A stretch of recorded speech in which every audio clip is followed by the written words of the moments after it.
సంవత్సరంలో వచ్చే 24 ఏకాదశుల ఫలితాన్ని ఒకే ఏకాదశిలో పొందాలనుకుంటున్నారా? అయితే ఈ వీడియో మీకోసమే. రాబోయే జూన్ 25 నిర్జల ఏకాదశి, అలాగే భీమ ఏకాదశి అని కూడా పిలుస్తారు.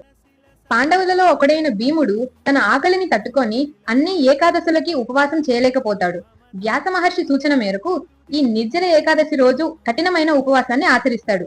మిగతా ఏకాదశుల ఫలితాన్ని పొంది ముక్తిని పొందుతాడు. అందుకే దీనిని భీమ ఏకాదశి కూడా అని అంటారు.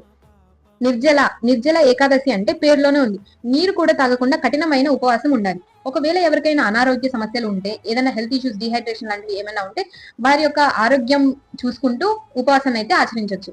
ఈ నిర్జల ఏకాదశి రోజు భక్తి శ్రద్ధలతో శ్రీ మహావిష్ణువుని, లక్ష్మీదేవిని, తులసమ్మని భక్తి శ్రద్ధలతో పూజించడం ఎంతో పవిత్రత. అలాగే దాన ధర్మాలు చేయడం కూడా ఎంతో శ్రేష్టకరమైందని భావిస్తారు. మరి ఇంకెందుకు ఆలస్యం, వచ్చే జూన్ 25 నిర్జల ఏకాదశి రోజు మీరు కూడా ఉపవాసం ఉండి భక్తి శ్రద్ధలతో శ్రీ మహావిష్ణువుని పూజించుకోండి. మిగతా 24 ఏకాదశుల ఫలితాన్ని పొందండి. జై శ్రీకృష్ణ.